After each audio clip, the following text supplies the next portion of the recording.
Psoriasis berasal dari bahasa Yunani, yaitu psora yang artinya gatal dan iasis yang berarti kondisi.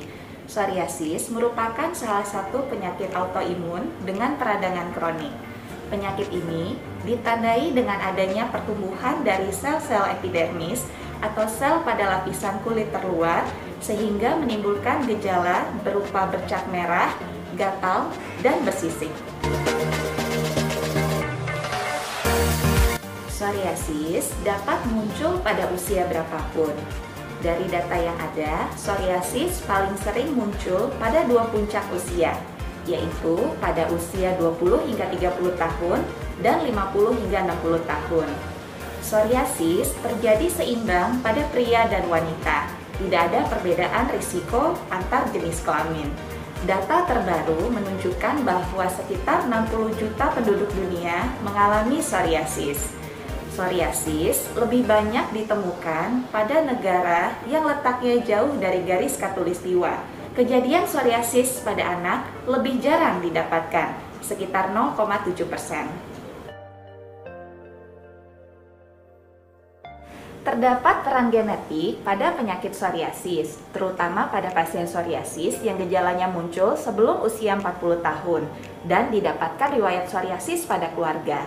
Risiko seorang anak mengalami psoriasis adalah sekitar 41% jika kedua orang tuanya psoriasis, dan jika hanya salah satu orang tua turun menjadi 14%, dan jika salah satu adik atau kakak turun menjadi 6%. Selain itu, terdapat beberapa faktor risiko yang dapat mencetuskan atau memperberat psoriasis, antara lain obesitas, merokok, konsumsi alkohol, infeksi, obat, stres, dan juga riwayat trauma pada kulit. Terdapat beberapa tipe psoriasis. Psoriasis yang paling sering ditemukan, sekitar 80 hingga 90% kasus, adalah psoriasis tipe plak atau kita kenal dengan psoriasis vulgaris. Penyakit ini ditandai dengan adanya bercak merah bersisik tebal berwarna putih keperakan. Semua bagian tubuh bisa terkena lesi psoriasis. Namun, lokasi tersering adalah pada kulit kepala, siku, lutut, punggung bawah hingga bokong, dan juga area genital. Selain pada kulit, pada 40 hingga 50% kasus, psoriasis juga dapat timbul pada kuku, dengan gejala berupa perubahan warna pada kuku dan juga kuku yang rusak atau kuku rapuh.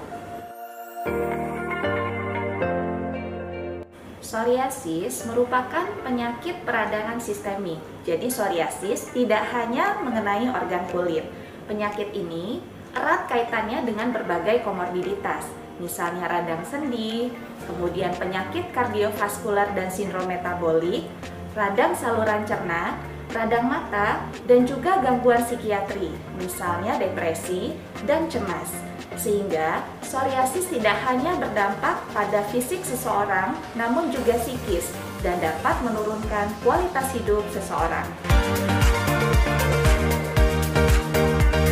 Pengobatan psoriasis diberikan sesuai dengan jenisnya, lokasi, dan juga luas area tubuh yang terkena dan derajat keparahannya. Ada atau tidaknya komorbiditas juga memengaruhi pengobatan untuk psoriasis. Nah, tujuan terapi psoriasis adalah mencapai remisi, mengurangi keparahan penyakitnya, mencegah kekambuhan, mencegah komplikasi atau komorbiditasnya. Berbagai pengobatan yang dapat diberikan antara lain kombinasi antara pengobatan topikal atau pengobatan oles, misalnya pelembab, kortikosteroid, dan sebagainya, terapi sinar atau fototerapi menggunakan narrowband UVB atau PUVA, obat sistemik konvensional, atau obat sistemik lain yang kini sangat populer, yaitu agen biologik. Penyakit psoriasis seringkali luput didiagnosis. Penyakit ini sering dianggap sebagai eksim pada kulit ataupun infeksi jamur pada kulit karena kemiripan gejalanya dengan berbagai penyakit kulit. Pada kulit kepala, penyakit psoriasis ini juga sering dianggap sebagai ketombe, yang umumnya sulit diobati. Jika Bapak dan Ibu mengalami salah satu gejala psoriasis, maka Bapak dan Ibu dapat berobat atau berkonsultasi dengan dokter spesialis kulit dan kelamin di RSPP. Dan perlu diingat bahwa peradangan pada psoriasis bersifat sistemik dan terkait dengan berbagai organ, sehingga penerapan gaya hidup sehat dan manajemen stres yang baik juga penting dilakukan.